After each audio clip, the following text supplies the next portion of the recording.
7. So we're doing it live?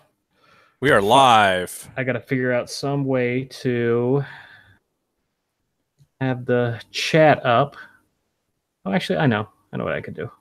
See, if you update your iPad so you can have the split screen thing, you could have That is true. notes up and the thing, even though your iPad's a little bit smaller. Yeah, I mean, that's fine. I can still read it. Let's see what's going on. Why do I have no indication that we are live? Hey, live now. There it is. Slight delay, that's all. Still read it. No big deal. Why do I have no indication that we are live? Hey, how about you turn that down? Now it's down. All right, so now I have to get to the point where's the chat? You may have to click. There's like a top comments button. Now it's down. Fuck. See? Whoops. Motherfucker.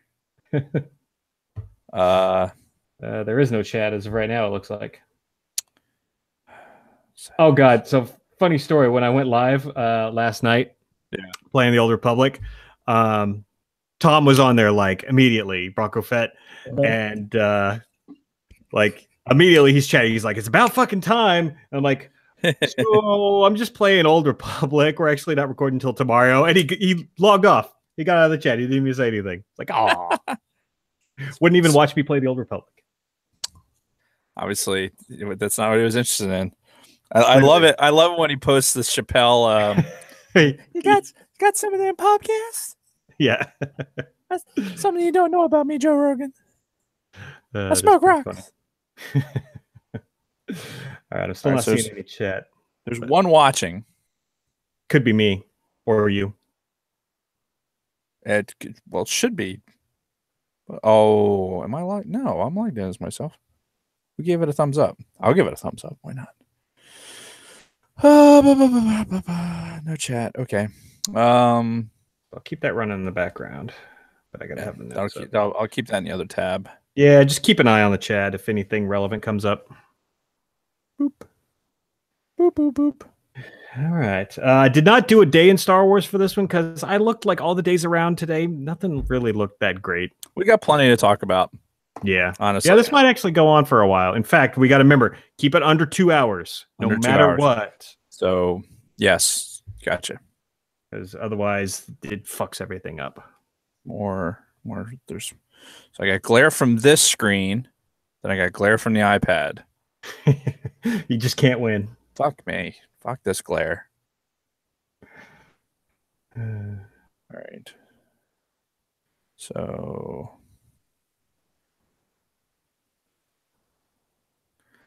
All right. Close that. Just look at my own face. It keeps the glare down. Yeah. How's Villanova doing, by the way? They're in the Final Four. There you go. So look at you. Everything's coming up, Dave. Yeah. What you know what Dave would like? Dave would like to get a paycheck from the government that he's owed. It's kind of important for his 21 years of service.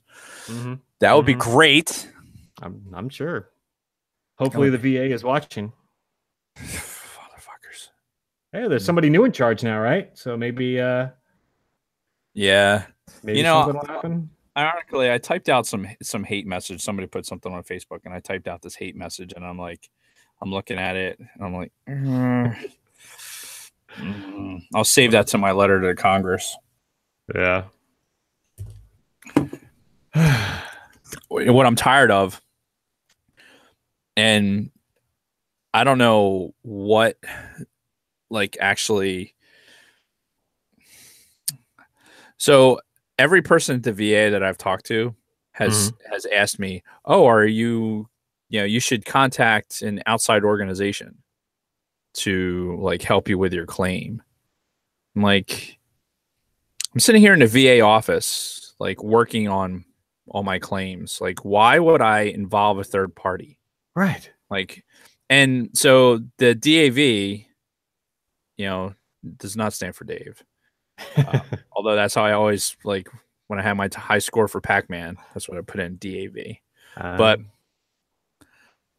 the DAV office in Philadelphia is actually in the same building that the VA owns, and they use their email proxy. Okay. So, like, if I want to email the Disabled American Veterans Organization, I'm sending an email to DAV, dot VA Philadelphia at va.gov. Like, who are you working for? Because it's not free.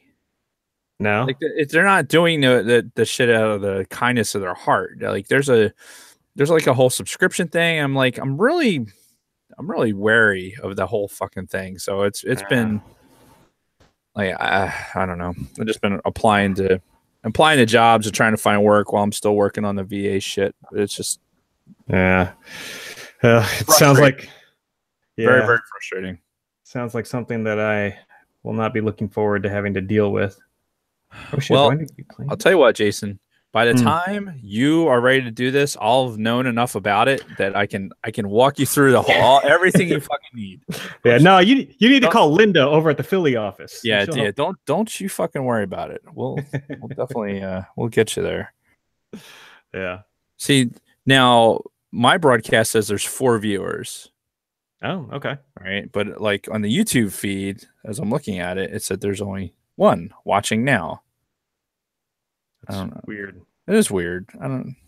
I would trust your thing. Like you're talking in your window, like your Google Hangouts window. It says there's 4 viewers. I'd trust that. That's probably got the most up-to-date information. I'd agree. Well, it's still no chat though. Yeah, I can see. Yeah. Well, hopefully we get some. If you see any pop up, let me know. Will do. Anyway, are we ready to get this party started? Yeah, let's get her done. All right, so obviously we got to do our 30 seconds of silence first. Right. So 17. I'll wait until it clicks to 45 before we do silence, and then we will roll right into it. Roger. So I'll try not to laugh this time. That's fine. Actually, I don't have my watch on, so because I'm working out of a skiff now, so no more Fitbit for me. Sad face. Indeed. You have to get a standard watch.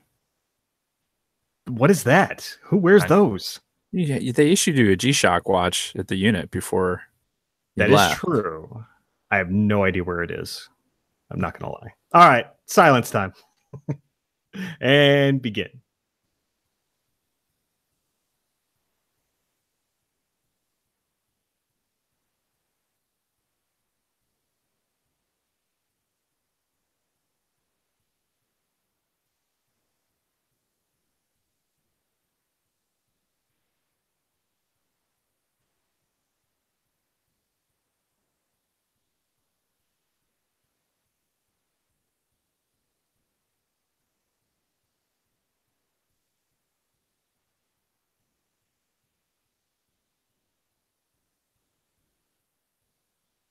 Happy Easter, everyone, and welcome back to the All Things Star Wars podcast, the greatest podcast in the galaxy. Hello, Dave. How's it going? Hello, Jason.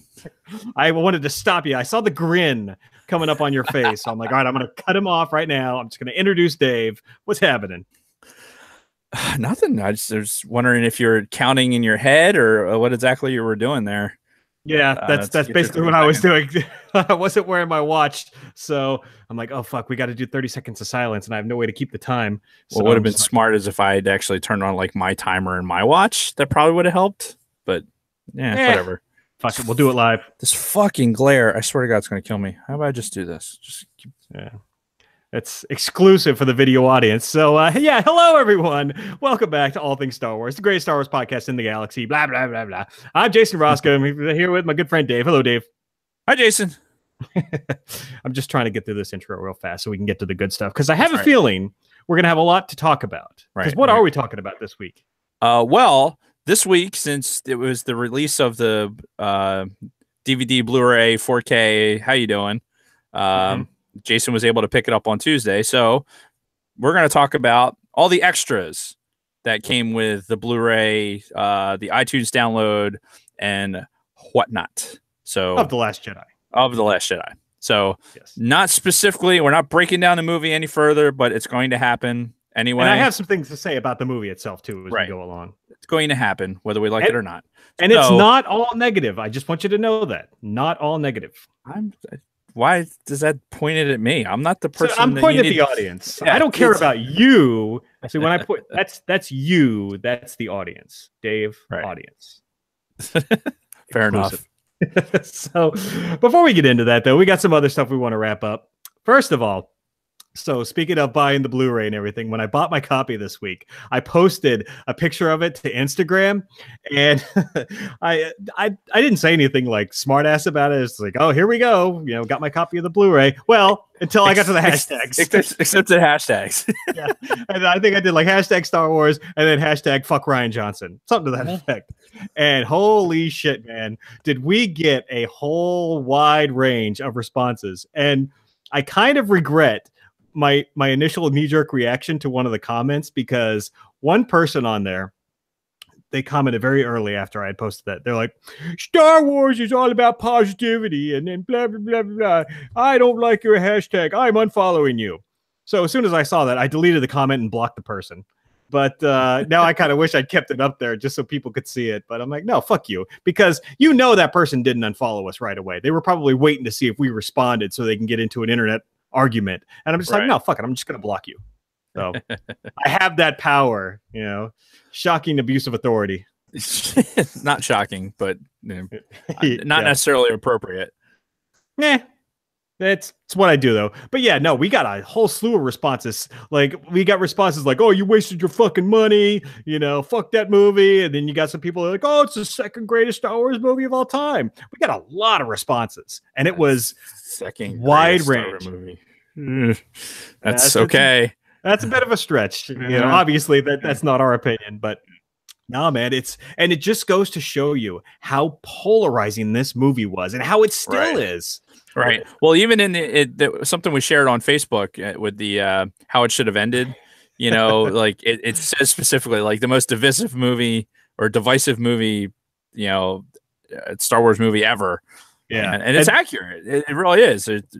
People have strong opinions on, you know, where this movie falls. And you know, I think we're going to further that with how we break down the extras. Oh, yeah. And it was scenes. The Honest trailer that came out the same day that the Blu-ray came out. The Honest trailer came out. Oh, it's the Honest trailer, not Hizzy. Never mind. Yeah. But yeah, and it was good too. If you haven't seen the Honest trailer, I didn't put a note in the show description, but yeah, you should definitely go watch the Honest trailer for Last Jedi, because it was good. I think they did a good balance between like, you know, criticizing it and loving it. Brought in the old guys, the older announcer's voice or whatever. Yeah, I think they're funny. I think that shit's hilarious. Yeah, we could talk about all the Star Wars stuff they've done at another time, because the very first Honest trailer I ever saw was the Phantom Menace 3D re-release. I don't know if you remember that one. In 3D! Yeah, that's right, in 3D. Features meetings, more council meetings, and sitting. Whoops. It was good. You all right over there? Yeah, I'm fucking short-ass cord on his headphones. Yeah. One of these days I'll get my shit straight. Yeah, anyway, getting back to the whole Instagram post thing, it just goes to show you just how polarizing this movie was. And I fucking hate it when I see the people that defend it. Like, no, it's just fucking right-wing trolls or blah, blah, blah. No, it's not. It's everybody. Some people really like it. Some people don't. Fuck you. Yeah, well, listen, I will say, especially at the end of the, you know, one of the last comments, you know, which I responded to. Yeah, that was kind of surprising to see that comment. But what's funny is, to me, again, my response to it was, you know, only a Sith deals in absolutes. That I am finding myself more and more down the middle, you know, as far as this movie goes. And not saying that the extra, and like, I think everyone, if you've listened to a podcast at all, you know what my feelings are in the movie, and my feelings really haven't changed, like based on watching some deleted scenes, something like that, stuff like that. And we'll get more into that later. But I think one of the big things was it's the expectations. and that's all it's ever been. Is it's about expectations of what you thought this movie was going to be, and when it didn't meet those expectations one way or the other, then that's why you have either a negative or a positive to it. And yeah, and I think we fully acknowledge that too when we reviewed the movie. Like we said, like, oh, we got our hopes way too high for this. Yeah. Well, and listen, the whole let's there was a lot of talk about the politics of it, and you know, and the back and forth that was going on Instagram, and I'll tell you this, like, I'm not a political guy. You can look all over my Facebook shit, and you know, Facebook, Instagram, whatever. I stay away from politics, like non Star Wars politics, because guess what, the real world sucks. So Star Wars is a very political thing, and somebody had made a point about that in one of the posts. You know, Star Wars is a, you know, if you're not into politics, then you don't understand Star Wars. And you came back later and defended your idea, right? But the reality is, it's Star Wars politics. It's this galactic politics. It's really more about good and evil. It's not so much about the gray. It's not the piles upon piles of you know, precedents that have been established. It's not about the constitutional law or anything like that. It's about this universality of good and evil, and the politics that are involved in that. And it does spill over into trade federation and, you know, negotiating trade routes and stuff like that. And you can imagine that these things, I think of it this way, and think about the late 17th, early 18th century, or let's just say, well, let's say late 18th century, when you had, you know, these big shipping lanes between, when Great Britain was still basically ruling. Great Britain was the empire, and they were controlling all these shipping lanes through India and all these other places. And I've read all these books, you know, the Master and Commander books and stuff like that, where it's talking about these voyages and their encounters with, you know, everything from pirates to, you know, other countries and everything else. Trade disputes and going into foreign ports and things like that. It was all a huge part of this. Remember, this took place in a long time ago in a galaxy far, far away. Sure. You know, there's almost a simplicity to it. Well, go ahead. I have something to say after that, though. There's a simplicity to what we see in Star Wars as far as the politics goes that is almost like, it's almost refreshing, and it takes you. Now, there was parts in Last Jedi that went a little bit beyond that, and maybe made some allusions to some current day politics, and that's my issue is, like, I don't care about, like, trade disputes, and I like a lot of the politics contained within Star Wars, but when you liken something in Star Wars to something that's going on in the real world, like, oh, the First Order is reflective of the Trump supporters and blah blah blah, fuck you. And you know, if we were seeing this in the 70s, we'd maybe saying the same thing, you know, and talk about the end of the Vietnam War and shit like that. I mean, it's the bottom line is it's a movie, you know, and we're watching this. Well, I'm not watching The Deer Hunter here, you know, I'm watching Star Wars. So I'm, you know, whatever politics or any of these other things are just there. It's part of it. It's part of my movie going experience when I watch Star Wars. I swear to fucking God, this glare is going to kill me. It's going to kill me. I'm going to freak the fuck out. And I'm going to sit here. I'm going to do the entire podcast turned aside like this. Well, so while you're turned that way, I've got a couple other things going on that I just wanted to mention real quick here on the show. I've got tickets to go see Ready Player One tomorrow. I don't know how much you've been following this movie at all. Not really. But it's kind of like, it's got a lot of like 80s nostalgia in it. I think that's what a lot of it is full of. It's full of a lot of 80s nostalgia. And I've heard, why are you drinking Listerine? What? No. What? Was that not a Listerine bottle? No, it's my water.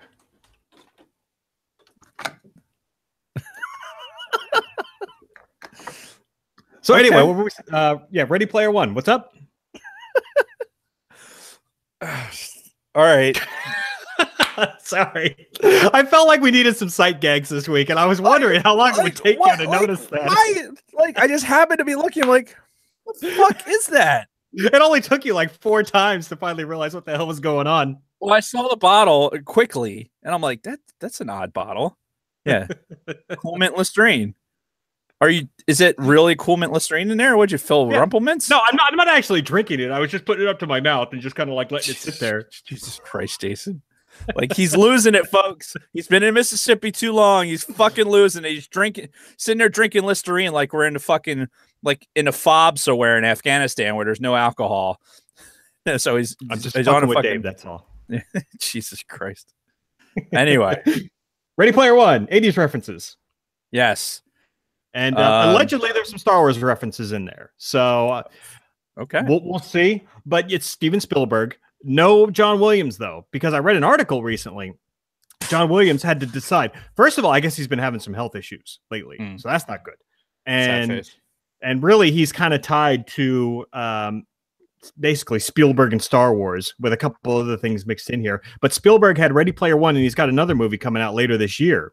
And he had to choose between one of the two because of his health problems. So he's doing the one that Spielberg is releasing later on in 2018. So he did not score Ready Player One. Fair enough. But there could be some Star Wars references in there, so I'll let you know as soon as I'm done seeing it. But yeah, I'm going to see it early tomorrow afternoon. Yeah, I don't know if I mean, it seems like one of those movies that if I'm going to see it, I have to see it in a theater just because of the effects. Yeah, very big and grandiose looking. I'm sure I get my. I'm sure my cousin's going to go see it, and I might go out with him, at some point and go see it. Yeah, I'm so fucking busy with all this other shit that's going on in my life that, like, unless it's something I really, really want to see, like, I probably won't see Avengers for a while. Yeah, like, and honestly. and this is kind of like, and we talked about it before in previous episodes of the podcast. When we were down here in Mississippi, big thing, at least for me, was going to see movies every fucking chance I got because I didn't have much else to do. Right. And I want to, it's to pass the time, one, but also I want to scout out this theater before Solo, because this is the theater that I'm probably going to see Solo in unless it sucks. Right. So, but apparently it's got recliners, reserved seating, all that shit. So I'm seeing Ready Player One this weekend, and I did buy a ticket for the Avengers for opening weekend just because, fuck it, why not? Yeah, why not? I'm waiting for Solo to go on sale, and in fact, if you hear of Solo going on sale before I do, fucking let me know because I'll buy my ticket as soon as I can. We'll do. But yeah, so same thing with, like, I feel like I should see Black Panther before it goes out of the theater, but I'm not. It's supposed to be good. Yeah, it gets great reviews. And I'm not. I've said it before. I'll say it again. I'm not big into the Avengers shit, so I just haven't had that desire to go see it. So it's I don't know. It's just me being me, I guess.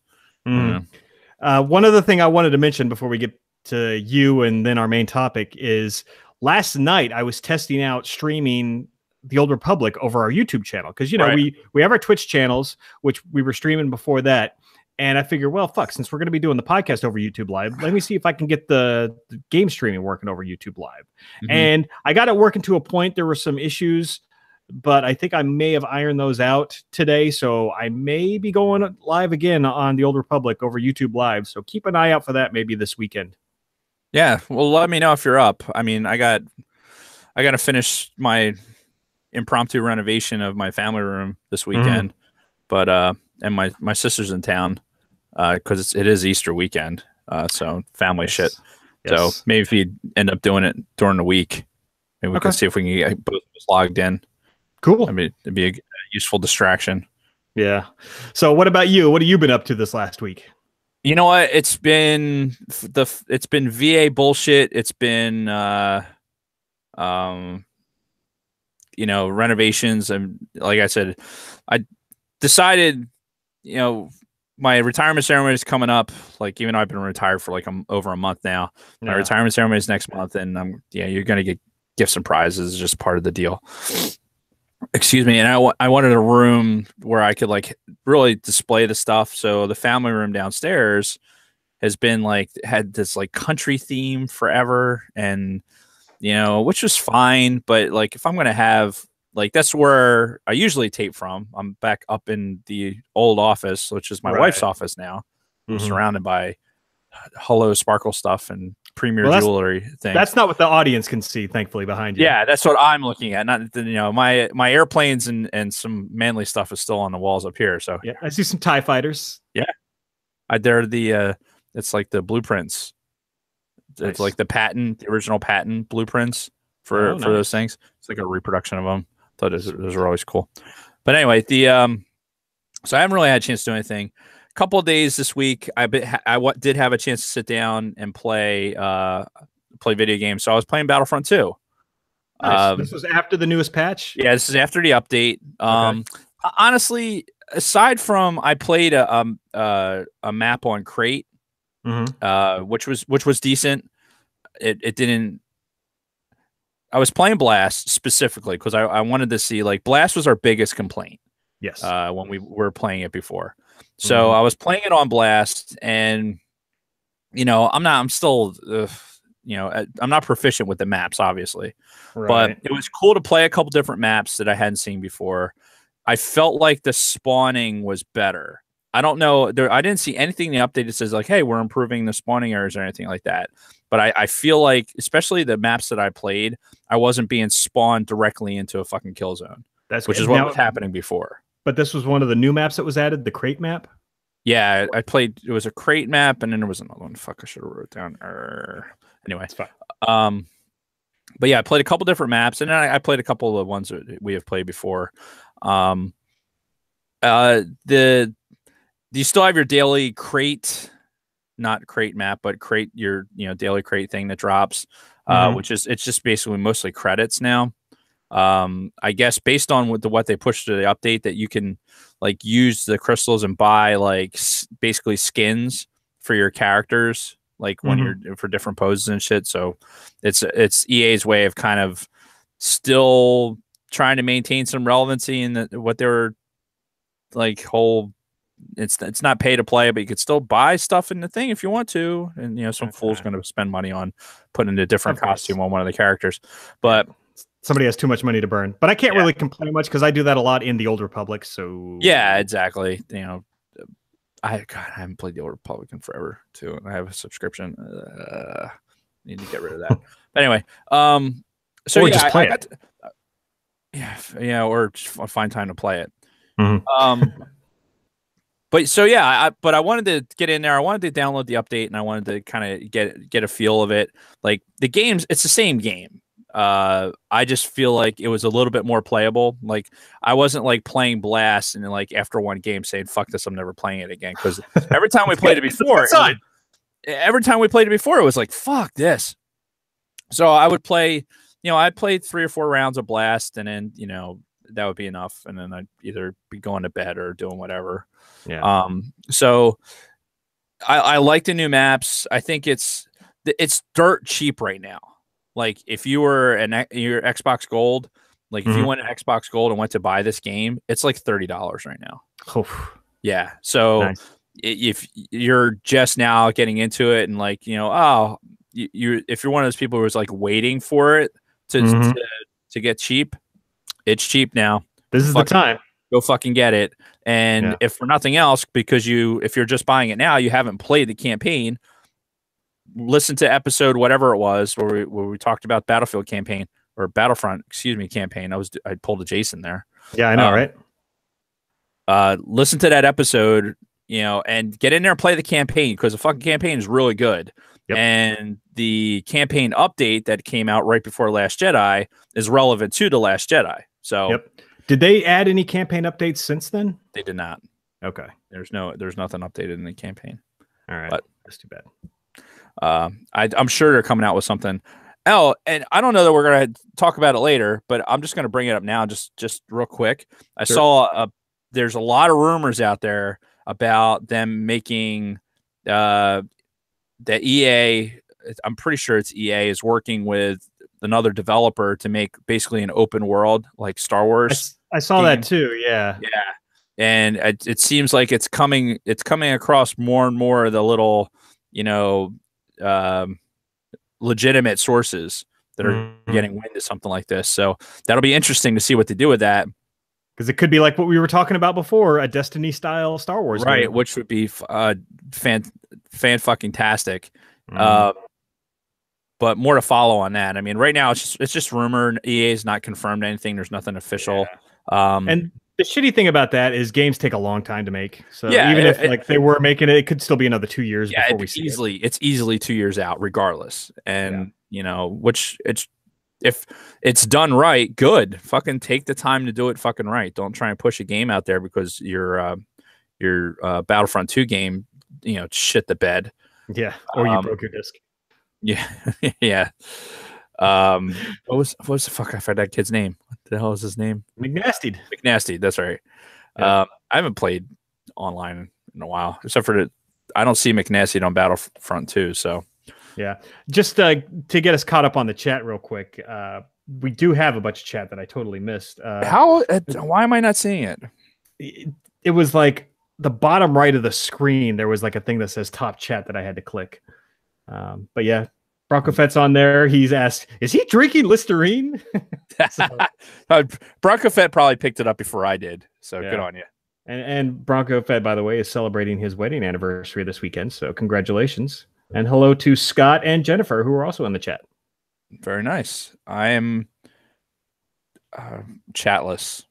Yeah. For whatever reason. It might be how I have my screen configured. I don't know. I'm a little upset though, to be honest with you. So all right, I want you to get into the story. I'll tell you exactly why. Go ahead. Tell your story while I'm No. I wanted you to tell this story because that's next in the notes. Oh. All right. Our subscriber numbers. Oh, is that what we're talking about? Hang on. I got I'm clicking. I'm clicking. My channel. Why is that up? Go away. This is live. Fuck it. I'm in the YouTube app. I wasn't in the app before. Yeah, I wasn't. Well, that's the thing. I wasn't in the app before. Now I'm in the app. The fuck were you in before? I was watching it through the web page, through the YouTube.com. Oh, and it won't let you show the chat there. But that means my fucking notes went away. So I'll figure that out. I'll fix it in post. While you're on some diatribe talking about something, I'll fix it. Anyway, what am I talking about? Oh, yeah. Subscriber update. So we are, drum roll. Nice. We have 82 subscribers on YouTube, which is nice. Yes. I like that. Making progress. However, we're still 18 short. Mm-hmm. So special shout out to my wife, Kathleen. I love this story because she has been like, the All Things Star Wars podcast does not condone the stealing of other people's phones to log on to us and subscribe. However, if it works and you can get away with it, fucking do it. Because guess what? My wife has been doing it and it's worked. So that's got us some extra subscribers. So you guys are just like at social gatherings. Somebody leaves their phone on the table and she's like, "Oh, she's been doing it at work." You know, it's like, it's all over the place. You know, she is, her and Bronco Fett can compete against, being our biggest supporters out there in the world. Nice. Along with not to leave out anybody. Bronco Fett just happens. He's all over our shit all the time. Yes. So that's why I see his name the most. But that being said, I gotta give my wife a lot of credit for getting out there. Like, she gives away all kinds of our business cards. Like, she's in the dental field, so like she'll be talking to people about Star Wars. Like, oh, you like Star Wars? You should listen to this podcast. Blah blah blah. Nice. So she, she's put out way more information than I have about the podcast. So gotta give her the props for that. Yes. Much appreciated. Yeah. And I might have figured this out. Hang on. Oh, okay. Well, while you're doing that, we have actually a semi-big announcement. I mean, it's not the biggest thing in the world, but we've decided to create a private Facebook group for the podcast. So I know we have a Facebook page that you can go and you can see announcements and stuff like that. But if people want to kind of post stuff to us, they have to go to our page and kind of just post a link to our page. And then they can't just start general threads on our page. So what we decided to do is we've created a private Facebook group. It's just the All Things Star Wars podcast private group. So if you're a listener of the show, you want to get on there and talk some shit, then just request to join, and we will approve or deny you based on how much we like you. And a lot of our regulars will let you in there. But yeah, it'll be a place to kind of talk about Star Wars, talk some bullshit about Star Wars in a more private manner, so you don't have to watch what you say so much, because you look at who we are. Yeah. But we do want people to be civil to each other in there. I know we talk a lot of shit and we're kind of assholes, but we don't ever like do personal attacks on people, except for Ryan Johnson. But I'm even softening up on him, which we'll get to later. But yeah, man, and we can even do like off-topic discussions. It doesn't have to be only Star Wars all the time, because as you hear on the podcast, Dave and I get off on tangents about non-Star Wars topics. Constantly. And we can we can push that right into the private Facebook group. So all of our regulars, if you're listening now, just join the private Facebook group, and we'll start trying to add people to regulars that we know would want in. And yeah, just search for us on there, and then go in and talk shit and whatever. Did you figure it out? I'm working on it. Okay. I got the notes back up. All right. Well, so what's next? All right. Well, next is finally the home video release of The Last Jedi. So it came out on physical copy just this last Tuesday, the 27th, I believe. Calendar. 27th. Yes. Yeah, Tuesday the 27th. And you got it, what, 2 weeks before that? So I did. Like I believe it was the 13th. Yeah. So, man. But I didn't watch it. So just so that we're I think I did it. Sweet. Yeah. We got a couple of different versions out there too of the physical copy. Now I got the Best Buy version, which I don't know if you can see it over my shoulder there, but I got the Best Buy. It is the 4K UHD combo pack. So it comes with the 4K disc, comes with the regular Blu-ray disc, comes with the extras disc, and it came with a digital download for iTunes. Sweet. Or whatever you watch your shit on. But if it's not iTunes, then you're doing it wrong. And it was like $27.99, like $29 after taxes, which was fucking perfect. Great price for all that shit in that package. Now, the Target exclusive doesn't have all of that stuff. I think it's only like the Blu-ray combo pack, but it came with obviously the Blu-ray. I think it came with a DVD. Mine didn't come with an old school DVD, so it's just Blu-ray and UHD. And the Target version came with a little art book, because Bronco Fett got that version. And it also came with an extra, which was Meet the Porgs documentary, which we didn't get on our version, or at least I didn't get on mine. So I'll be curious if anybody has any insight on that Meet the Porgs short in the extras for The Last Jedi. Let us know how it is. Yeah. So, yeah, I would say for the iTunes, I think the iTunes exclusive, and for what Jason got, we basically got all the same extras. But I definitely didn't get anything with Porgs. In my version, so probably for the best. So what do you want to start with? Do you want to start with deleted scenes, or do you want to go into some of these behind the scenes? You know what? Let's just roll, because that's the way it is in the notes. Let's just roll into the deleted scenes and get through all that. So that was I started watching it. As soon as I knew Jason bought it, so I'm like, all right, boom, let me go in here and let's start watching it. So I kind of put in an order as I was watching it. So I threw deleted, I watched all the deleted scenes first. And important to note that I watched them with the Ryan Johnson commentary. That was straight away. I didn't watch them and then watch them with the Ryan Johnson commentary. So you didn't watch it with Ryan Johnson commentary? You just didn't feel like hearing his voice? No, because this was before I watched the director behind the scenes and some of the other behind the scenes, so I was still in a very anti-Ryan Johnson mode. Fair enough. So yeah, I'm like, no, I don't want to listen to his fucking voice. I want to see what's in the deleted scenes. But honestly, like, if you watch them without the commentary, there's not much there, realistically. And we can just kind of go down the list. The first one is the alternate opening, which starts with the opening crawl, and then it pans down, and it goes right to Finn waking up. So the first shot of the original cut was Finn waking up in his pod. It's the exact same scene of him waking up, bumping his head on the fucking glass, right, and wandering through everything, leaking all over the place. Now, in the commentary, I will say I don't remember much of the commentary because, like you said, there really wasn't much to it. I would recommend watching it with the commentary, though. And I say that because going along the same lines with the director and the Jedi, which we're going to get to. It gives you an idea of what he was thinking, you know, when setting up that particular like shot, like what he was thinking as far as like how it would fit in the sequence and things like that. A lot of these things that were cut, interesting enough, were cut for pacing. Like he said, for, you know, with the pace of the movie and some other things, and which some of the pacing of the movie, it's like, all right, you thought that was an issue, like that you thought this particular scene was an issue with pacing, but you kept in this other fucking thing, like yeah.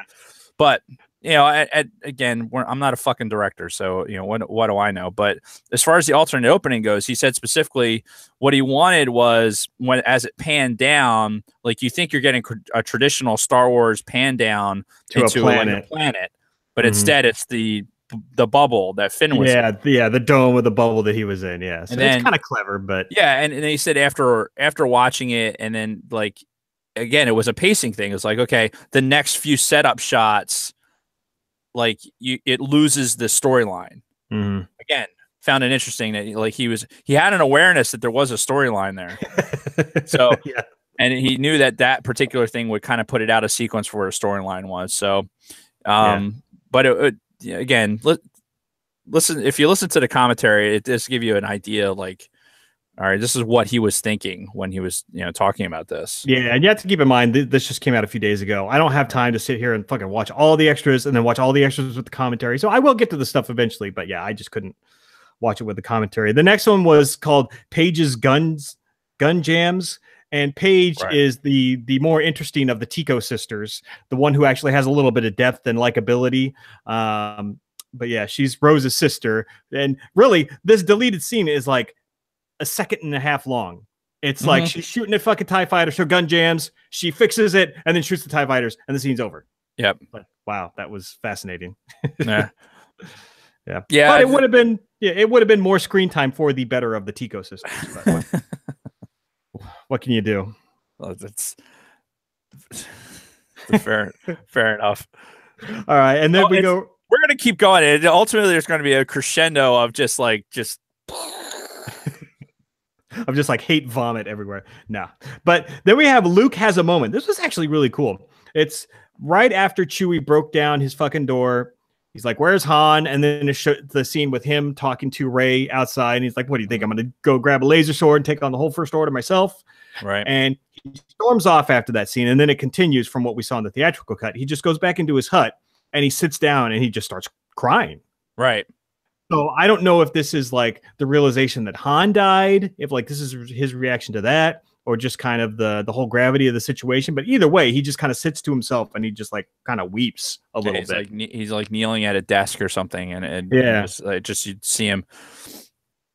I'm going to say it now and probably say it again later. You know, everyone knows that is following Star Wars or followed Last Jedi knows that Mark Hamill was not happy with how Luke Skywalker was portrayed. Yeah, like, no, he even said that in one of the behind the scenes things too. Yeah, and like his feeling about where he thought the character should go, he was, you know, very boisterous about it. He was like, "No, this is not how I think that this character should have went." However, he does say in these extras that, and he said it in interviews and everything else. He's like, you know, this is what Rian Johnson's the director. You know, how I feel about it. He's a director and he wrote it. So how I feel about it is irrelevant. I have to play this character, you know, the best way that I can do it. And I really, watching some of this stuff, the behind the scenes stuff, I think that, you know, Mark Hamill's portrayal is very underrated. If you can get past the fact that, you know, like everyone else, like this is not how Luke should have went down. If you can get past that and just looked at how he did. Yeah, it was a good performance. It was excellent for somebody that didn't necessarily buy into it. You know what I mean? He went out there and fucking I think he killed it. Yeah. So it's just, and this Luke has a moment at being cut, and it's again, Rian Johnson says it was more of a pacing thing because he wanted a moment where it was you know, that where there's this it's like showing conflict or something. I forget. I didn't take notes on it. I should have, but he was specifically saying that like we're going to get to this emotion later, other scene, and we don't necessarily need this scene because then that other scene it takes away from that, and the other scene is more important.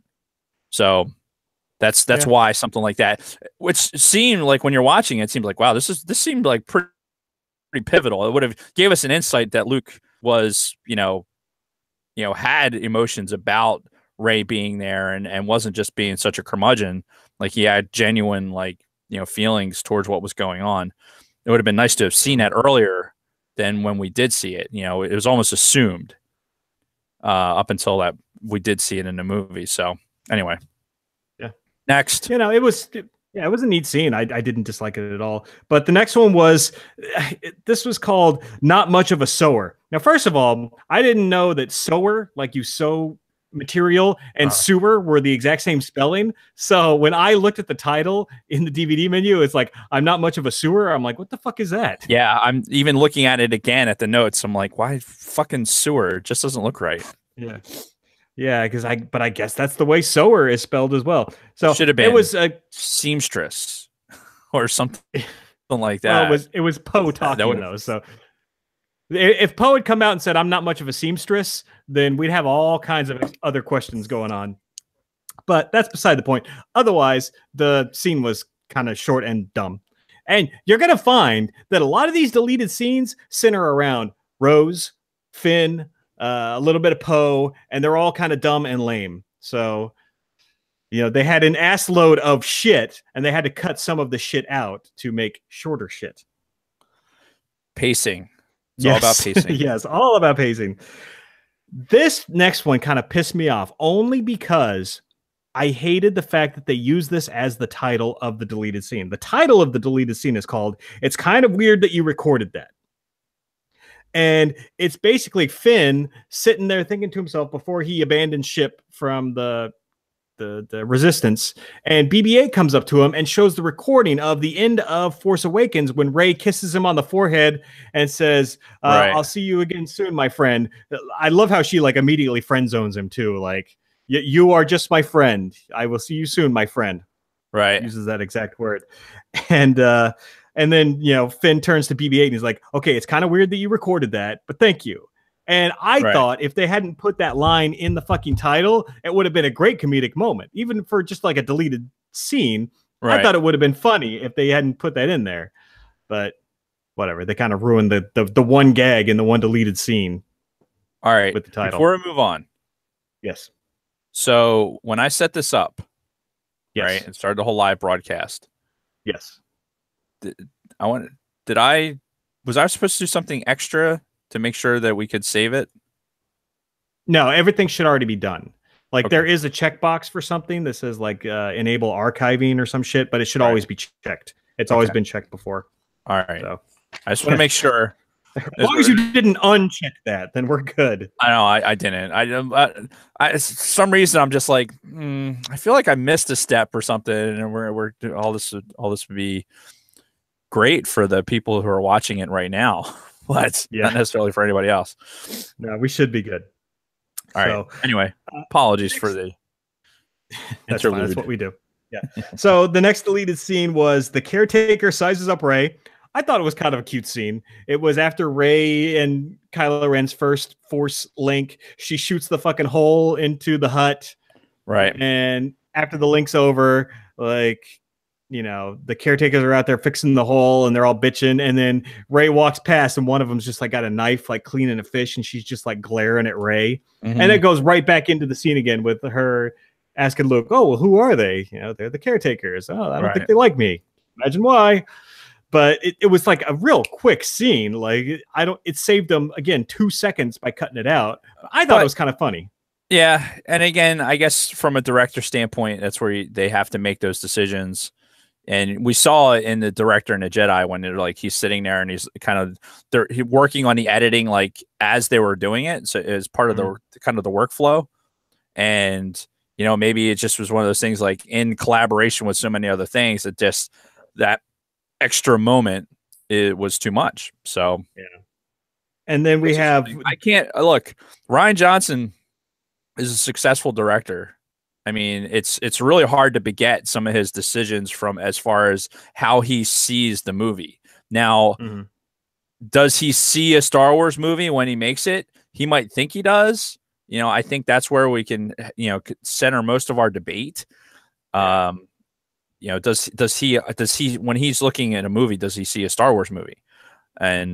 But from a directorial standpoint, and like how all the scenes and all the other shit that had to be happening with those timelines and all that pressure and everything else, I mean, you can't necessarily say he was a bad director.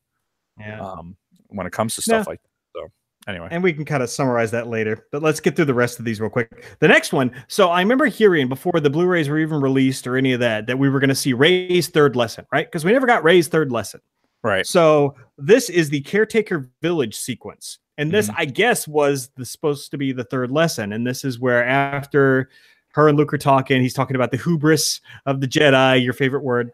And and all of a sudden they see like some fucking boats coming into the village of the caretakers.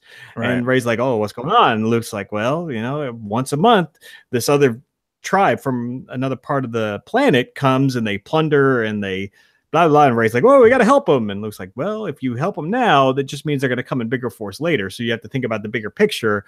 Sure, you can thwart this attack, but will you be here next month when they come back with bigger forces? And it was a test. Because we found out, obviously, that what Luke said wasn't true. But this was after Rey grabs her fucking lightsaber and goes charging in and just sees it's like a big fucking caretaker party. And that was, tribe. They talk, like Ryan Johnson, a little bit of commentary. Like he talks about how in that part of, like, in the, I think it was in the trailer, like you see Rey running with the lightsaber like on the island. That's where that's from. It was from that take. And I'll be honest with you, I didn't pick up the third lesson part of it. He didn't talk about it. Like, oh, this was the third lesson. I think Luke kind of mentioned it after the fact. Did he really? Yeah. I missed that. But yeah, boo, third lesson. Yeah. Well, I mean, it wasn't bad. I didn't hate the scene at all. The scene was fine. Again, it had that comedic element that, you know, wouldn't have been inappropriate. Yeah, but Rey and Luke had some really good dialogue after that too. When Rey was all pissed off and she was like, you know, talking to Luke like, "Why did you do that?" and all this stuff, and like they had a really good exchange after that. That I thought would have been great if they'd left it in the movie. But yeah, whatever. He did say something about that exchange and why it was. Again, it was another one of those where like you have it here in this scene, but we're going to have it again later. Yeah, you know, you don't necessarily need it. They had their big confrontation. Exactly. Yeah. It would take away from that other scene. The next scene is the extended Fadir scene. The only thing I wrote in my notes was "fuck off" in big capital letters because this scene can suck a dick. I didn't like the shortened version in the regular movie. I fucking despise this longer cut of this. I don't like Rose. If you couldn't tell, she can go fuck off and die for all I care. And I will never watch this deleted scene again. Do you have anything to add? I don't care for the Canto Bite scene. What is remarkable is how much, like, apparently it's like the biggest scene they'd ever done in Star Wars. You know, they talk about it in the director and in Jedi. They put a lot of effort into putting this whole fucking thing together. For nothing. Yeah. And this has nothing to do with Rose. In my perspective, honestly, Rose isn't the worst part of all this. It's the fact that they went off world to do all this extraneous shit to bring Felicio del Toro or whatever the fuck his name is into it, and the way that they did, I think that was poor writing. And he even talks about it in the director and the Jedi is like, oh, you know. He actually goes so far as to say that the character portrayal was supposed to be more of a like Han Solo, like where you were waiting for that character to what? Yeah, he says it he's like coming in, he's the smuggler, but with a kind heart or whatever, and that's what he was going for, like what he wanted in a portrayal of that character. and Fuck you. instead he just got this fucking again. He had a vision, and he executed his vision.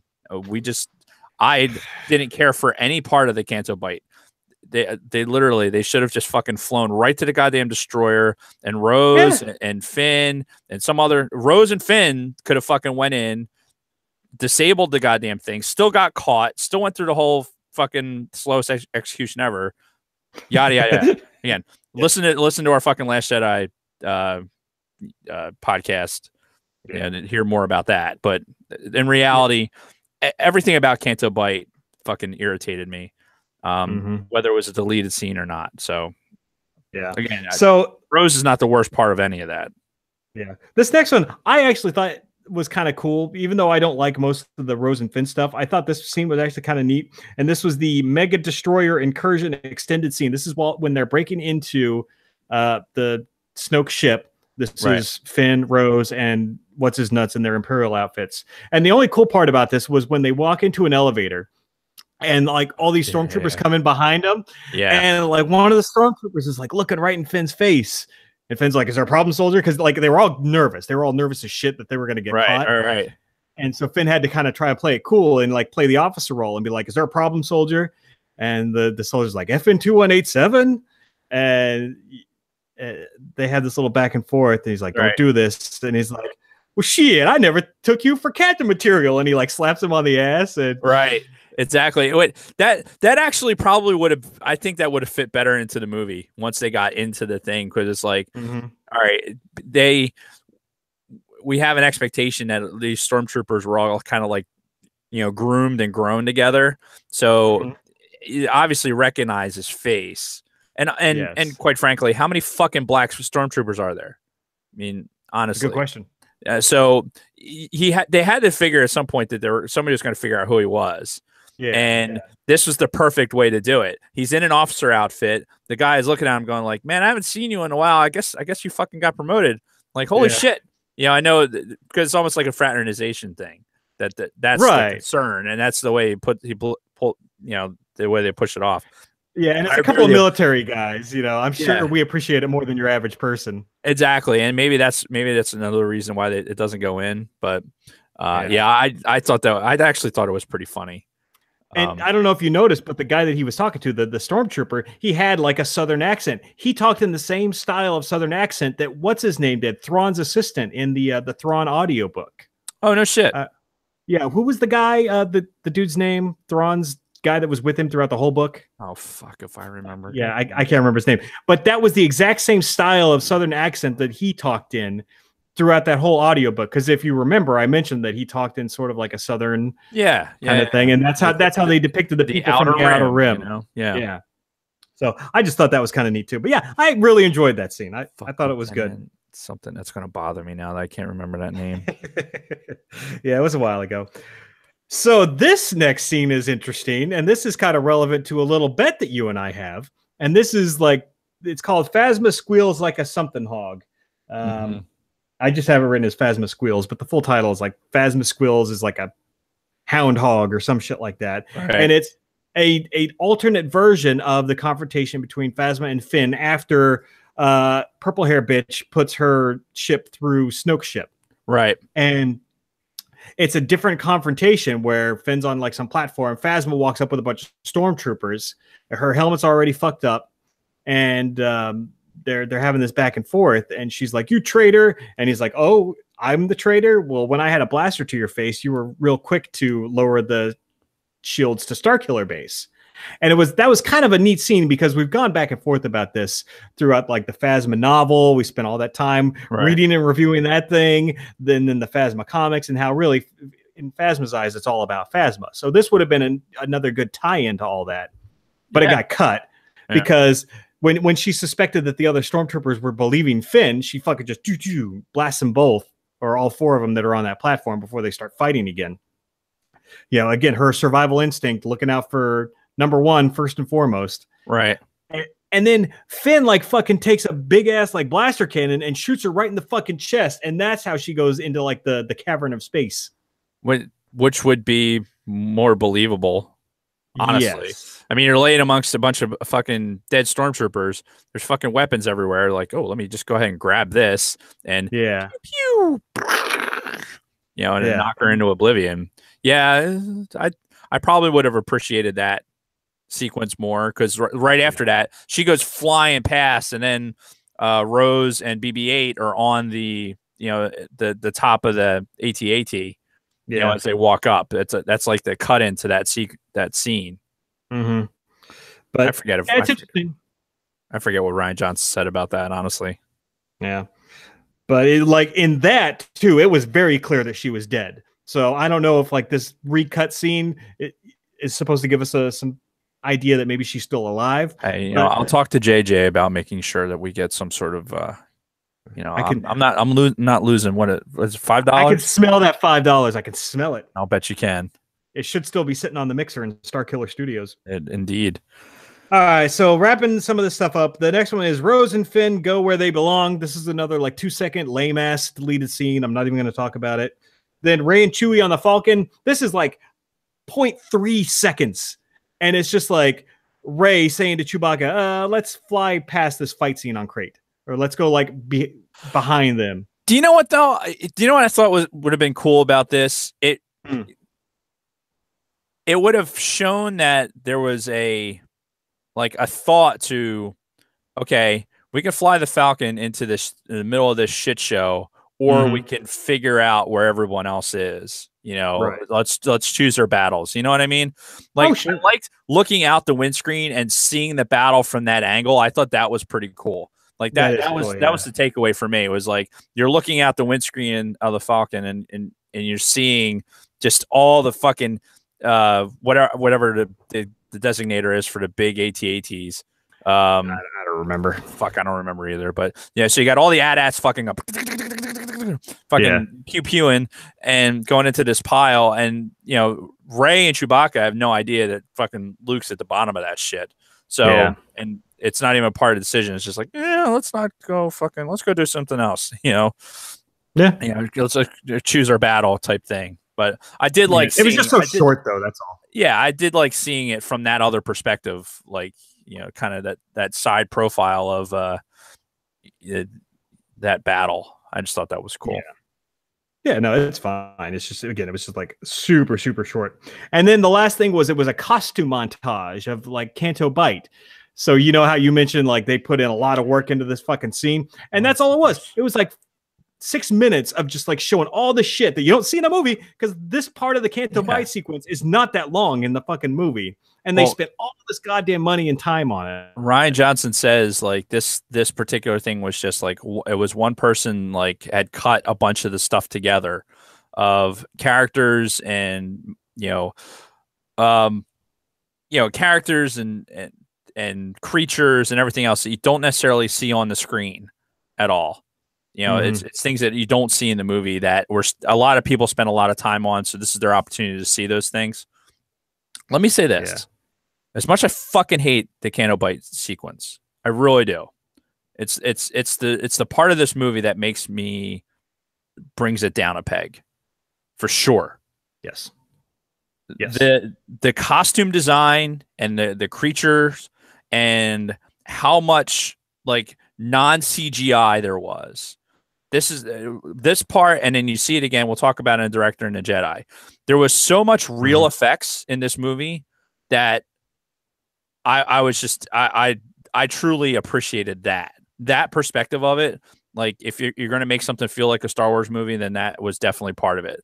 Like, I can imagine if you were on set at that point, and they show in the Director and the Jedi, I think they show a sequence where there's an old guy who apparently was in another cantina scene, like in the original cantina scene, allegedly, as an extra. And he was there, they dressed him up into something, but the real effects of the creatures and the animatronics and everything else, and what went into the set design and those things, like those people did amazing work. They did amazing work. Oh yeah. Even if it didn't need to be there, which it didn't. Yeah. It's a credit to those people and the work that they did to make those creatures and even the fathiers, what went into that. you know, I don't know if you pick it up on it. It kind of segueing it a little bit into more Director and Jedi stuff, but yeah, might as well. They talk about how ILM kind of designed, like, this is how this creature would run and everything, and it was kind of in reverse. Like, ILM designed the creature like through CGI, and then they used the animation to create the animatronic father. So basically, they made a CGI one so that they can make the real one with through all the motion and everything, which I thought was pretty cool. It showed that there was an effort, and a true effort made to make this as real, like the set pieces that they used and the backgrounds and things like that. They went through a lot of effort to make it as the real effects and real fire and real explosions and guys on wires and guys and girls on wires and shit like that. I thought that was fucking great. Yeah, and JJ did that a lot in Force Awakens, and you get the feeling because this Director and the Jedi, this is a bulk of the extras on this. Yeah, the 2 hours of extras is an hour and 40 minutes of the Director and the Jedi. Right, and right from the get-go, he talks about wanting to do as many practical effects as possible. Right, real effects, like with real models and animatronics, like you said, all the way down to the milk in the fucking water. I don't even know what the hell that thing is called, but the four-titted water creature that Luke gets the green milk out of. About what the name of that thing is too, and I fucking forgot. God damn it. Well, that's one of those things that I would like to forget, so I chose not to memorize its name. Hey, but okay, yeah. I look, crazy old hermit, right? He obviously fishes. He's been on an island for a long time. He obviously goes and he fishes. And, that's how he gains sustenance. Not necessarily. Where's his fresh water coming from? The rain. I don't know. So he's collecting fresh water from rain. And you get nutrients from this milk or whatever. I don't know. I don't have. It was just such a weird scene. Okay, it was definitely weird. Like he makes like the eye contact with Rey as he's drinking the fucking milk and it's like going down. It's just like, what the fuck is that? That was the direction. You saw it in the Director and the Jedi. It's an hour and 40 minutes, and I can't even begin to even talk about the structure of the thing. So we'll fly in and out of it. But that's like what Ryan wanted. Ryan, like, you heard him give like direction, like, he's directing the puppeteer to fucking have the puppet look at Rey, and then like says something to Luke to have Luke kind of look at her all annoyed, which he does. Like, fucking again, Mark Hamill taking direction that is weird and might not necessarily agree with, but but doing it and putting it all in there. And like I said, man, I give him a lot of fucking credit for his performance in this movie. I really do. Yeah, and there were some. I actually really did like this Director and the Jedi. I was expecting not to, because I've got some pent up hatred for Rian Johnson that's slowly starting to ease a little bit. But yeah, I love these documentaries that go into like the production. They talk about they talked about their budget. Like, look, we've got 200 fucking sets. If you want us to build every one of these with practical effects, it's going to cost more money than we have. So we're going to have to do some of this in CG, or we're going to have to take some of them out or combine some of them. Which is what they discussed. They combined a lot of sets. They're like, okay, if we take this scene and shoot it from a different angle, we can use the same set. Yeah. Like especially like ship pieces and things like that. They did a lot of that.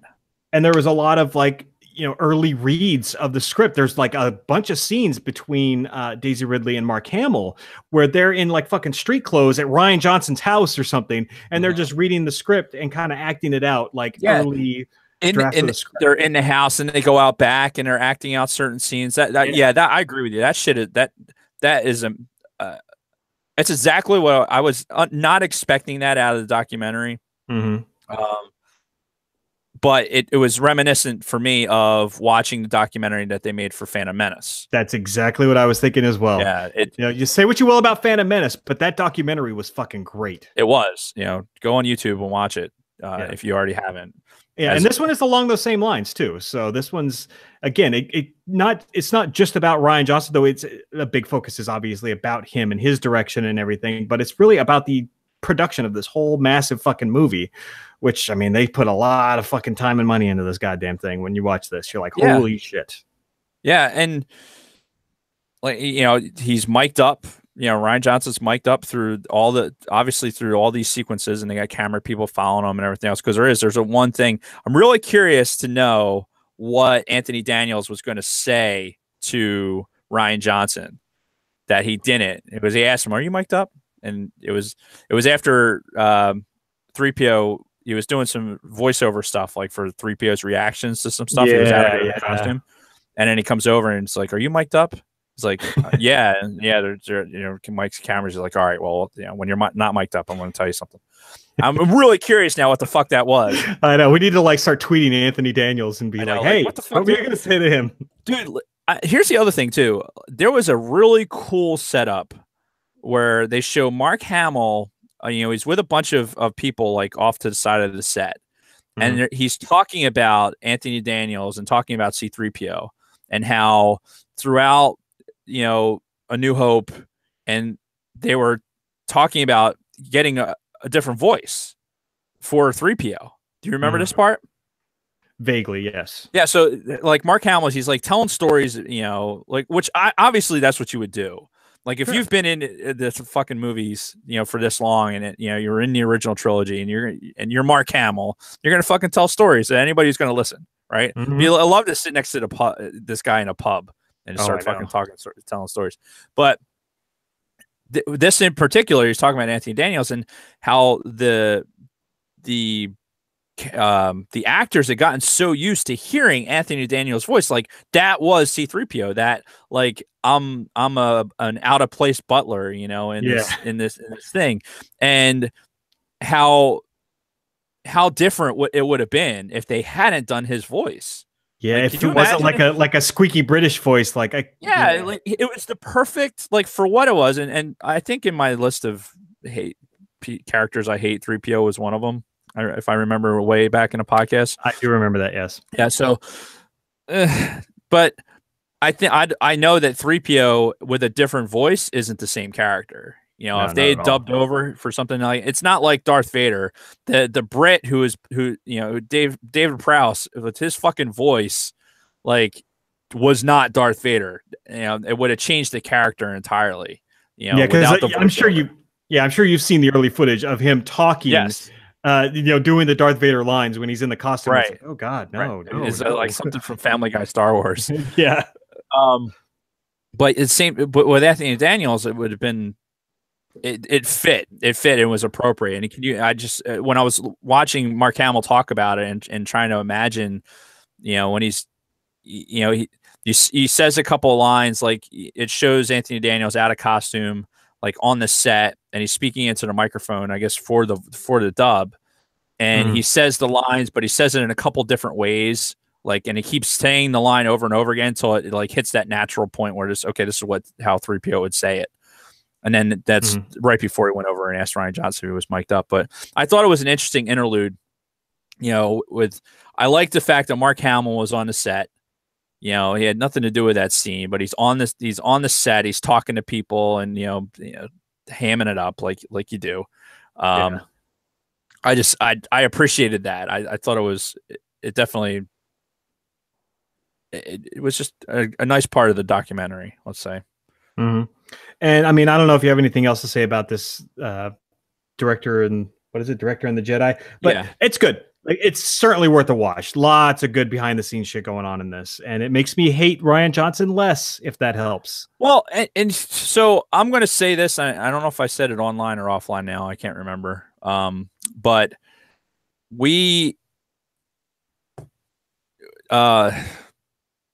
for me, it's just like for Phantom Menace. Like, I looked at what the decisions that George was making.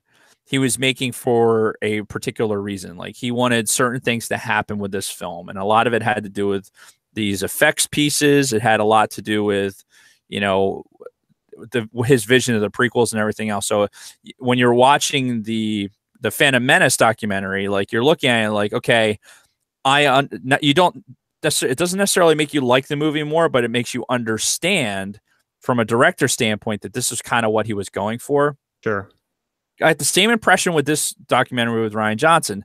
The problem is, I think he needed a little bit more. I don't want to say education in Star Wars because there's definitely, I think we said it very early on. We still believed this was a Star Wars movie. It had all the makings and all the ingredients for a Star Wars movie. But listening to him talk about some of the things and some of the decisions he was making, I'm like, this is your movie that you're basically putting into a Star Wars shell.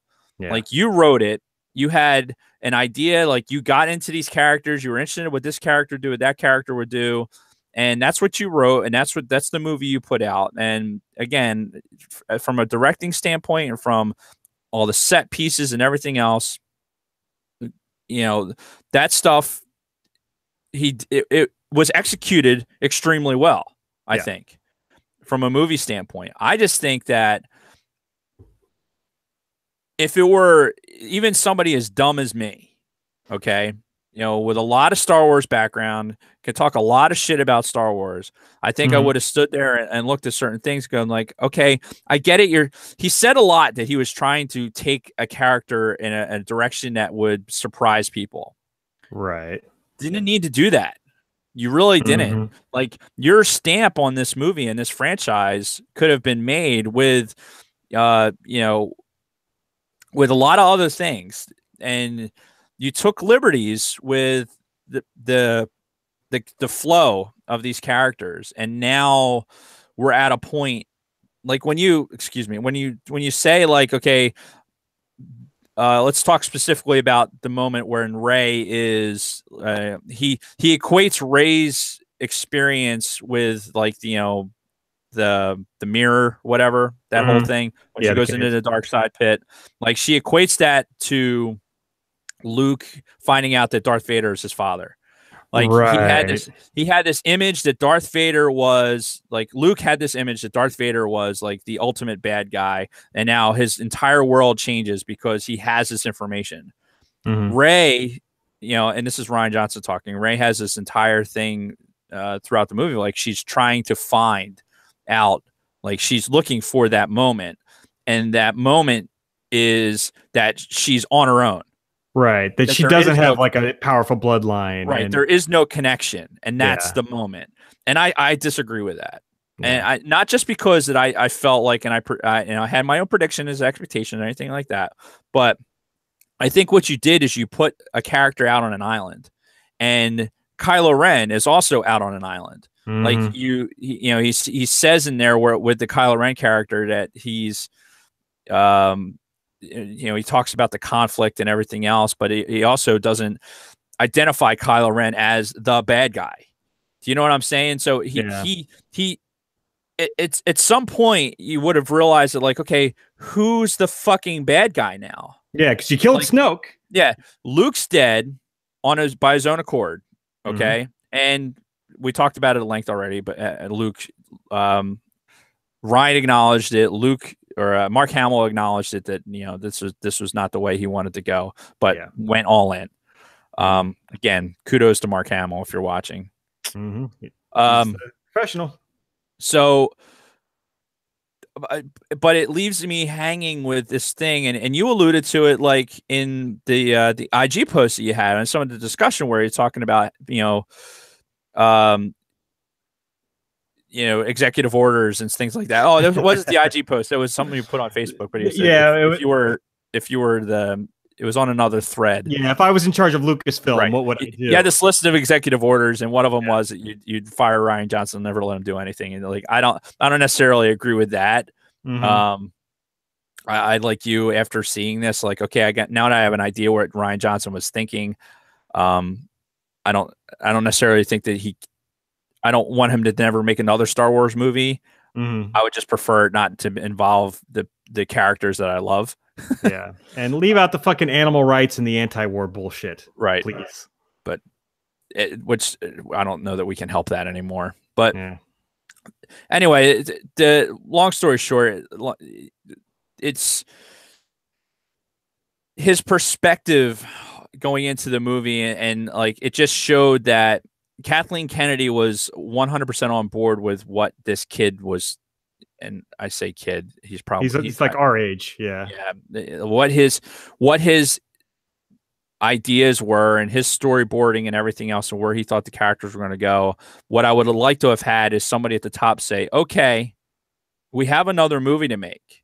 Yeah. How would you make that movie? Like, who are the bad guys? You know, how does this story continue? Right. Because I feel like at the end of this, even when they finished the, you know, all the primary and all the other shit, when they say, okay, this is the last scene, the last cut of Star Wars, you know, The Last Jedi. What's next? Yeah. Where does this go? And that's part of it. It brought forth to me the fact that Rian Johnson, I don't know, was thinking necessarily about what happens next. I think he was more concerned about what happens right now. Oh, yeah, I agree 100%. And the other thing, one more Mark Hamill plug in. Did you like the Ryan going over and they're in the cave, the balance cave, I'll call it. It has like the feng shui Jedi in the middle of it, and he goes over and he tells him what the title of the movie is.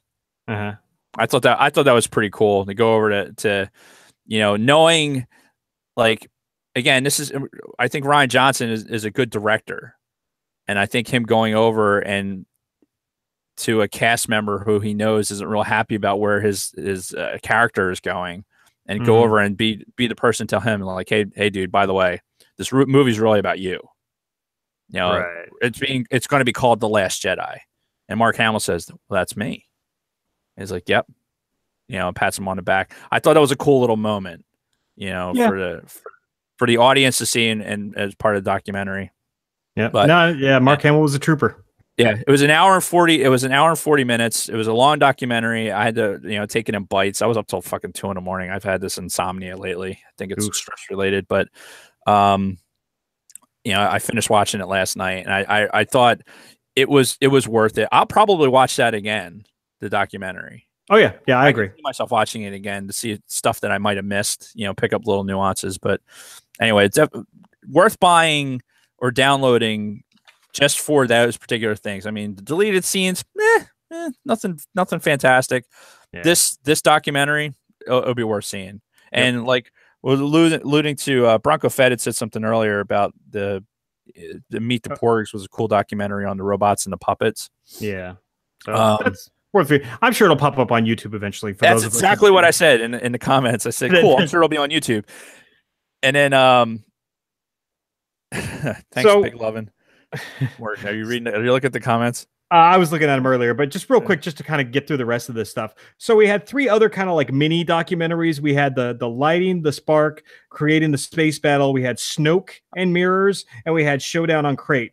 So these I didn't watch any of those. I forgot to click a button and didn't realize they were there. Yeah, they're good. They're almost like a continuation of the Rian Johnson documentary. It's more behind the scenes stuff, how they created certain sequences. The best of them that I think are the Snoke and Mirrors, and that goes right along with the last extra that I wanted to talk about, and that was the Andy Serkis Live. Did you at least see that? I did see that. I enjoyed that. I really did. Yeah, because I'm looking at the titles, like Andy Serkis Live. What does he do? Like a one-man show? Yeah, like a stand-up routine.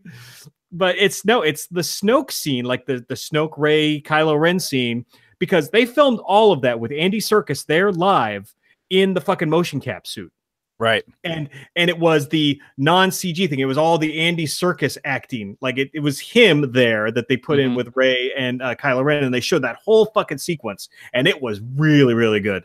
Yeah, it just shows the, you know, Andy Serkis, like how dynamic he is as an actor. It was just a great performance. It really was. You know, the character notwithstanding, it's unfortunate, you know, what happens as far as the character goes and where we are in the story. But, you know, Andy Serkis did it fucking fantastic. He really did. And you see how much of Snoke's looks, mannerisms, everything that they took straight from Andy's performance. And dude, that mocap, man, I can't imagine, like, they had so many. Yeah, he had like 100 of those on dots on his face. Yeah, but it picked up all that just goes to show that the level of CGI and where we are in these days, like they put a Snoke head on him using all its same facial movements and where his eyes were and everything. Everything was matched up perfectly to where Andy Serkis was doing. It was cool. It's a little 15 minutes short, but it was, and they interlaced it with because it's not all just him like on the set, because I think they cut to some of the real effects with Rey being in the air and everything else, and in some of them you can actually see the Snoke costume in the background when they're doing some of the dialogue. Yeah. But yeah, no, they interspersed it as best they could so where you could see most of Andy's performance. Yeah, it's definitely worth watching. Again, it's another little short. I'll watch the space battle thing. Yeah, they're all worth watching. Like I thought, like all of these extras. I mean, not deleted scenes aside, all of these documentary behind the scenes extras, I thought they were all really, really good. Yeah. I enjoyed all of them. So yeah, it's definitely worth seeing. If you don't have the physical copy, they all are on your download copy, right? The copy you bought through iTunes. Yep. So the only thing I don't have is the Porg. How you doing? Yeah. Hang on. Which I'm sure there'll be an easy way to access that at some point. But did you have something to say? No, I'm answering a thing on the chat. Okay, well, while you're doing that, I did actually watch the movie again. I watched the Jason Roskam edit of The Last Jedi, which was basically anytime it was Poe, Finn, or Rose on the screen, I just fast forwarded to the next chapter. When I did that, fucking fantastic movie. Really, really good movie. I thought you were going to tell me you watched it with, because as part of the content, it's actually in there that I think we alluded to it a little bit before, but we talked about the it's the score only version of the movie. I know that's on there, and I have not gotten to watch that yet. I want to watch that because we know how I feel about the score. I think it's probably, if not the best, the second best score of all the Star Wars movies. And I want to watch that. And don't get me wrong, all the haters out there are going to jump all over us for like, if you don't understand Star Wars and blah blah blah blah, all those fucking people. No, I love the fucking music. I love the music by itself. Yeah. And I can listen to the music and envision the movie. I don't necessarily always envision the dialogue, if I'm playing a movie in my head. But if I hear the music, I can, the spaceships flying around and what's going on in the scene. I equate those two things. So I'm kind of excited to watch, have the time to sit there for a couple hours and just watch what they did, which again, I'll say it again. The production of this fucking movie was fantastic.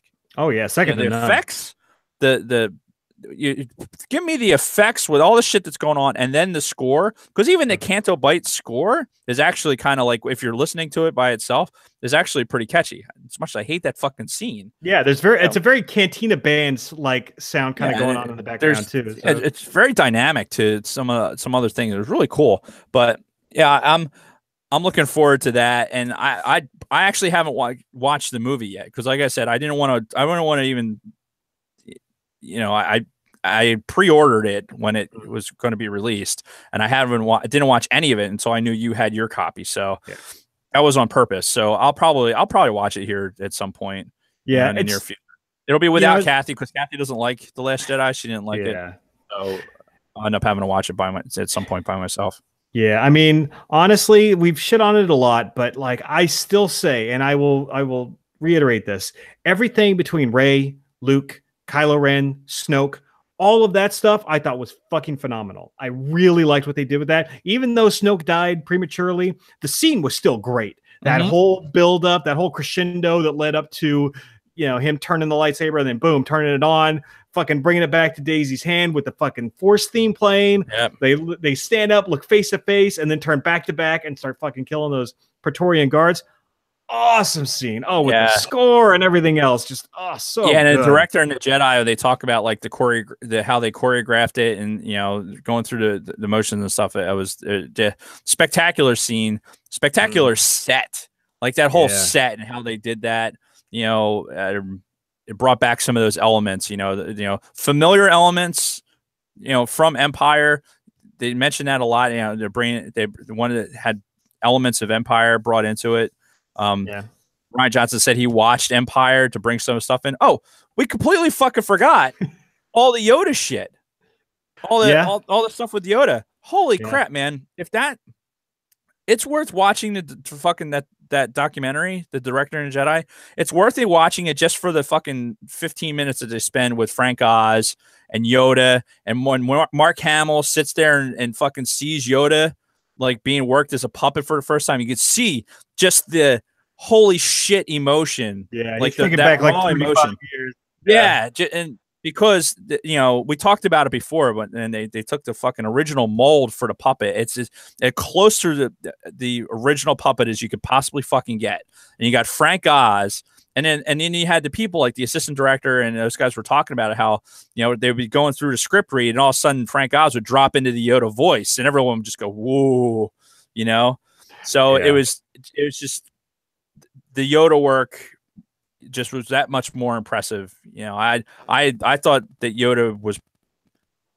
They said it in a documentary, and I tend to agree with it. Yoda was the only person, if they're going to bring somebody back to interact with Luke on the island, it had to have been Yoda. It's the only way it would have worked. You can't bring Obi-Wan back. You couldn't. Yoda was the guy. And I was not huge on that scene the first time we saw it on opening night, but over time, it's that scene is growing on me, and I'm appreciating it more and more. So yeah, I'm not hating on that scene like I used to be. Yeah, because it is good. It's got some good dialogue between the two of them. This movie, just in and of itself, that can be said for a lot of it. The more you watch it, the more you pick up and appreciate. The more you appreciate the things you like, and you just kind of ignore the things that you don't like. Well, that's the beauty of having a fast forward button now. Right. That's the great thing about home video. That could be said for any of the Star Wars movies. This isn't solely just The Last Jedi. I mean, people forget. When fucking, with Phantom Menace and everything else. And, while Empire was, everyone remembers to be universally liked, I'm sure there were people that didn't like how Empire went either. Harrison Ford wanted to be killed off in the fucking movie. He didn't want to even be in the damn movie. So freezing him in carbonite was he loved that. Yeah. So anyway. So yeah, and I have a goal too, by the way, talking about like fast forwarding and all that. Right. While I'm here, I'm going to figure out how to rip this Blu-ray to my computer, and I'm going to make the official Jason Roscom edit of The Last Jedi, because I've got all the video editing software I need on this computer. So I'm going to make an abridged cut that cuts out all of the stupid shit, and it's just going to be the good stuff. The All Things Star Wars podcast does not condone or encourage the ripping and said editing of any type of movie. Hey, I bought the fucking thing. I can do what I want. Copyright protected by whoever. I bought the fucking thing. I guess it's fine as long as you don't distribute it, right? Right. Yeah. Except for me, you can send it. But you also bought it, so we both have a license to see it already. It's true. I don't think that's how licensing works, but let's go with it. Fuck it. What are they gonna do? Anyway. So yeah, that's it. Like overall, like I said, so worth the purchase, especially if you get this physical copy, because you get the fucking Blu-ray, you get the UHD, and you get the digital anyway. So even if you only watch shit on digital, fucking give the fucking Blu-ray to your buddy or your mom or your sister, and I'll probably at some point buy the physical copy, because I have physical copies of every other Star Wars movie. So I'll get it. I'll buy it. I'll wait for it to be a little bit cheaper, Yeah, and then you can give your digital code to somebody else because you've already got it digitally. I could just be a bitch and hold on to it too. I could do that. Yeah. So anything else from you on this stuff? I think we've kind of covered everything that we need to cover. We covered it. We're still good time wise. Yeah. I've been paying attention. All right. But yeah, no, that's all I got for the extras. It's, if you were going to buy this movie, take the time and watch the extras. Yeah. If you hate this movie and you go fuck yourself, I hate everything about this movie. Wait, at some point, search for it on YouTube, The Director and the Jedi, and it'll pop up there. I'm sure somebody else, somehow it'll get uploaded, or you'll have a way to watch it. But watch The Director and the Jedi, because if you like the behind the scenes stuff, if you like seeing how like the creatures were, are put together, and you see the puppeteers working their magic and all that other stuff, all that behind the scenes stuff, if you're into that, you'll be into this documentary. And it's not it's not going to change how you feel about the movie, but it's one of those things where if you love Star Wars, and again, not dealing in absolutes here. If you love Star Wars and just all the things that go into Star Wars and making a Star Wars movie, then you'll really enjoy the documentary. Yeah, and that's all I got to say about that. We haven't talked about what we're doing next week. We have not. We got to figure that out. I saw that in the notes, and I went, I don't know. So, I mean, we've got comics, we've got Clone Wars. I told you I looked for Rebels season 1 when I was at the Best Buy down here, and they had season 2 and season 3 on Blu-ray. No season 1. I'm like, all right, did you look on iTunes? Did you look on iTunes? I want physical copies. Physical copies. Because I don't have a way to watch iTunes down here anyway. I guess I could pull it up on the computer, but yeah. But I don't have like you have like a 27-inch screen on that fucking laptop of yours? A ridiculous laptop of yours? Right, but that's beside the point. Yeah. But anyway, I want the discs. I need it. Okay. Whatever. I think it's just you copping out for not wanting to watch Rebels. I've tried multiple times to get Rebels, and with no luck. So, we'll see what happens. Anyway, and apologies too for the late release this week. Yeah, it's definitely my fault. Jason was ready to tape earlier this week. I could have swore we agreed on Wednesday. I'm willing to go. It was in my phone in the calendar. Which if it's not in this fucking calendar, then it doesn't fucking exist. It had already been put in there weeks ago that we were going to tape on Friday.